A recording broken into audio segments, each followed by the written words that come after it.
The second interesting point about Purwokerto is these three guys from the United Nations Commission for Indonesia, and they became our constant companions. Fergus Fay was the American, and we had received from the company a kerosene stove. Well, he whipped open the box, quickly set up that kerosene stove for me, and I never saw the instructions, never, so I never knew what to do with it. A kerosene stove, the ones we had anyway, had the wick a full foot underneath the flame. And the way you controlled the flame was by turning the wick up or down, but I didn't know anything about that. And I didn't know that you had to clean the wicks regularly so that the flame would be nice and steady. So that was all in my future. But on that stove which she set up, and in that Christmas, 1952, he cooked a goose, and it was the best goose I've ever eaten. So we had goose for dinner on Christmas Eve. They featured later in my life, Fergus Fay had a mantra. He loved to say, an hour too late and a dollar too short. Fergus Fay disappeared from our life, but the Belgian offered us a home to stay with his parents on the Italian Riviera when we were on home leave, and we spent several nights with his family. His beautiful, beautiful home on the Italian Riviera. I know I said he was Belgian, and that's what I remember. But why were we on the Italian Riviera, and I don't remember? Because the coastline is much nicer than the Belgian coastline. Yes, I think that's very true, Rob. Anyway, the other man, the Australian, one year when the children were 10, 8, 10, 6, 4, and 2, we went to Australia on vacation, and they were very hospitable. He and his wife were very hospitable to us. From Purwokerto, we were sent next for another very brief period to Bandung. Bandung was a city, a town up in the mountains. It was north of the capital, Batavia, and it was cool. It was a respite from the heat. People loved to live in Bandung because they could escape the endless, persistent heat and rainstorms. And so we were there very fortunately for, again, very briefly, 5 months, but that finished out our tour. And it was in Bandung that I had another spurt of piano. I had a wonderful piano teacher there for a brief period, and really made great strides. But of course it was too late in my life to really accomplish anything. And then with frequent moves, and I did get back to it briefly in Surabaya when I had a two-piano partner, and we played a couple of two piano pieces together. We weren't bad. I didn't realize it until later that once upon a time, I really could play the piano. But anyway, that's in the future, all of that. And so we went on our first home leave, which was 6 months traveling through Europe, going to Italy, where I determined I was going to live for the rest of my life. Italy, it was so beautiful. We went to Italy, Switzerland, France, England, and New York. And to me, they were all tourist places. A wonderful, wonderful trip. And then back to home leave with the parents. And were in they living Palo in Alto. Palo Alto? And Okay. we always stayed with our families when we came home. We would divide our time between the Stricks, who were at 555 Center Drive, and the Bubs, who were at 531 Center Drive, with one house in between. And did the Bubs and the Stricks, who lived in Palo Alto, your parents, did they get along? They did for a while. There was a falling out later on, which wasn't my mother's fault, but nevertheless it was a falling out. If you turn that off, I'll tell you what happened. Oh, go ahead and let's put it on film. Okay. So we returned to Java after a very long extended home leave because Harry had had 3 months of additional training, so that extended our home leave to 6 months. And we returned to Java in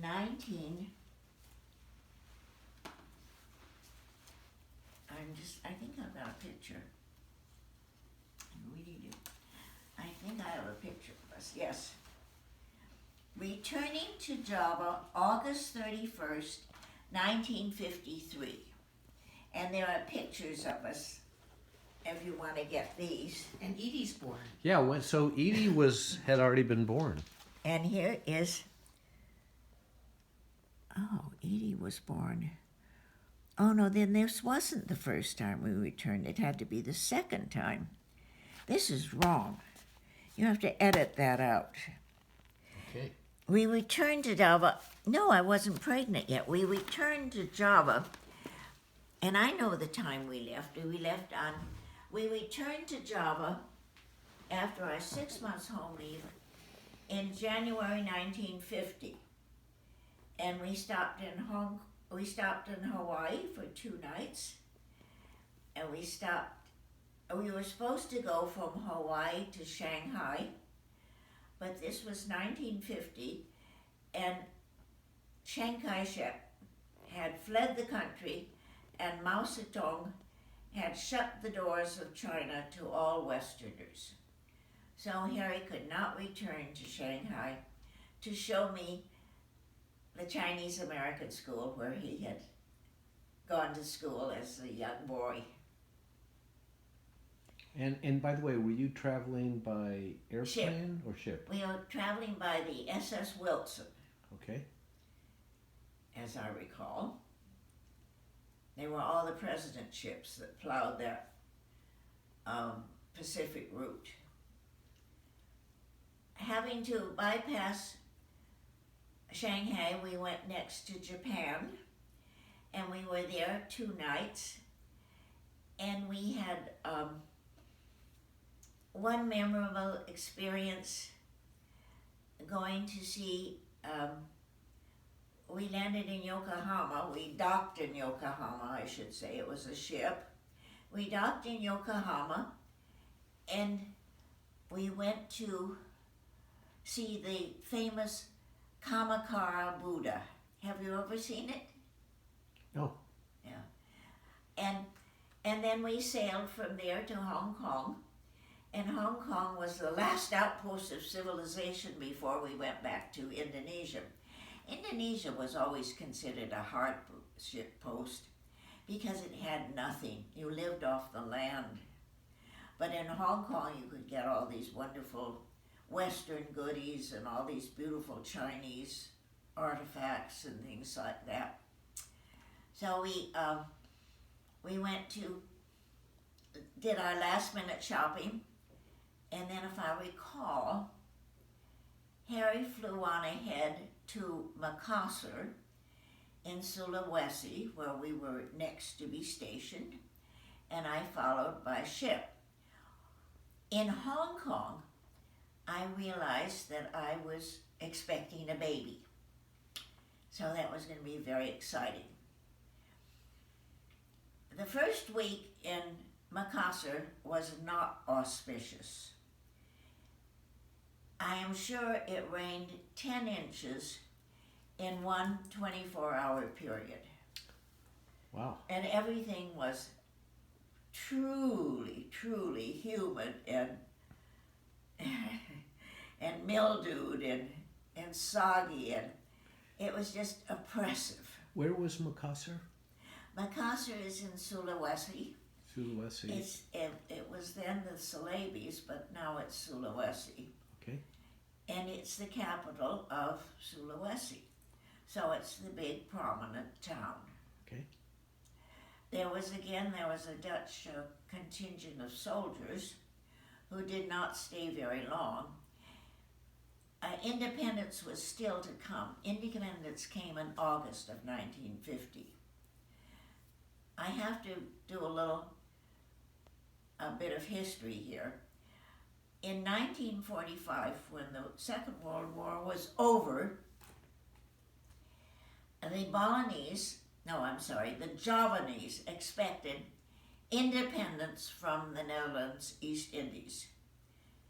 They had fought the Japanese, they expected independence right away.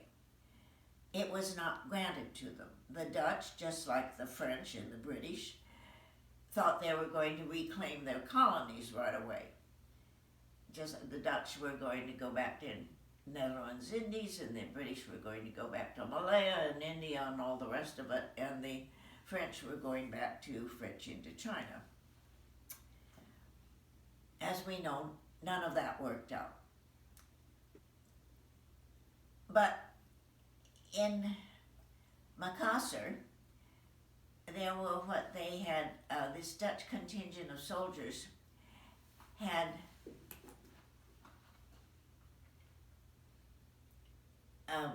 been sent there to put down a mini rebellion. It was a rebellion not between the Dutch and the Javanese, but between the people of Sulawesi and the people of Java. Because the people of Sulawesi and also Sumatra, they had their own ideas. They didn't want to be part of Java. They would like to be themselves. Just like Bosnia and Serbia, and they eventually all got their little bits of sovereignty. Well, this is what they wanted to do with Indonesia, break it up. But Sukarno, that dictator in Java, said, no, the Netherlands East Indies is now going to become the Indonesian archipelago, and I claim every bit of land in every island that once was part of the Netherlands East Indies. So back to the Dutch contingent being there. The fact that it was important to me was I saw a Dutch doctor. And for the first and only time during my pregnancy, I saw a doctor. And we eventually survived for about 5 months. I getting more and more or less used to this place that I really did not like living in. The very few friends, living in this great big company house with other company people. Enormous piece of property, no close neighbors, no transportation, no opportunity to go any place or do anything. It was very hard for the housewives. But there became one of these uprisings. And after a while, that it didn't seem to be ceasing anytime quickly. So it was decided that I should leave because it wasn't really safe. And I was put on a little coastal steamer and sent to Surabaya for a couple of weeks until things calmed down. So I got on this little coastal steamer, and it was an overnight to Surabaya. Somebody from the company met me, and they took me to a little hotel in downtown Surabaya where I spent a month. And I just remember sitting out in a little porch all by myself. What on earth did I do all those days and hours? I don't remember. But eventually it was deemed safe, and I went back to Makassar. And so it was for another 3 or 4 months until there was another bout of firing, another burst of gunfire and of forces clashing, and this time it was much closer to our house and much more dangerous. And again, I was evacuated. I was sent to the ships, to the docks to board another little ship to go again to Surabaya. And this time I was taken in a United Nations Jeep, and they were white. And the United Nations white Jeep seemed to tell everyone that they were protected. Do not attack us. And indeed, I got there to the docks safely. I got to Surabaya safely. Once again, I was met by the company, but this time it was a new manager, and I was taken to stay in the big company house with an American manager and his Australian wife, and they were delightful people. And the Australian wife and I became very good friends. I was there one night with them. The next day I went and visited a doctor, a Dutch doctor. He was enormous. And then that night at dinner, this is the second day I'm there in Surabaya, I was sitting at dinner, and I had strong indications that my baby was coming. So I was rushed to the hospital. And this is about 9 o'clock at night. And I was visited by nurses off and on. Was I all right? Was everything fine? And I was saying yes, yes, yes. And then about 2 a.m., I suddenly realized, I've been having contractions, but they weren't very severe. And about 2 a.m., it occurred to me that that baby was being born. And she was. I called the nurse. I said, I think the baby's coming. They called the doctor. Well, he got there just in time. Just in time. In fact, they might even have held back that birth by about 2 or 3 minutes. But it didn't do any harm. You know, if you hold back a birth, the child suffocates in the canal. Fortunately, that didn't happen. So the baby was born at 3 a.m. 6 hours later. First birth. The first of 5 very easy births. And so that was Edie's that arrival. Was Edie. And Harry got the news. Wife gave birth to daughter, 3 a.m., all well. Yeah. And so at that point, they transferred Harry to, and he came to Surabaya. And we started life in Surabaya for the second time with a new baby.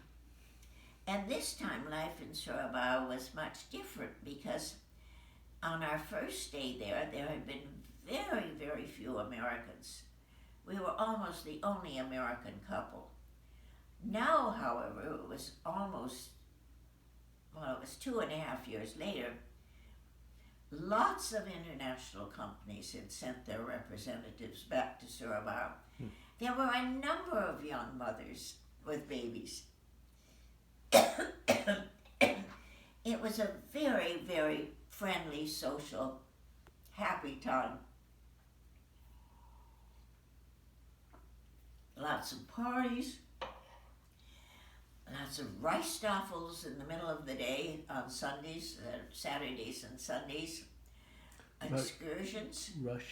A rice staffel means a rice table. And this is actually it was a Dutch appropriation of Indonesian food. Rice is the basis, and on top of the rice, you put all sorts of spicy foods, spicy meats, spicy vegetables, spicy bananas, chopped nuts, and that sort of thing. Okay. A real treat, a really good rice staffel is a great treat. And this was our second tour in Surabaya,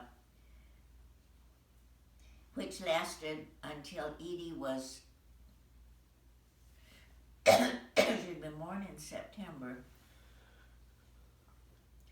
She was walking. She was about 12 months, 13 months old. I think it was that. We went to Palembang. We were sent to Palembang in Sumatra. Yeah, that's Palembang. So here's pictures of. Where did we go? Wait a minute, I have to start and think. Where did we go to? You turn it off, Rob. Turn it off.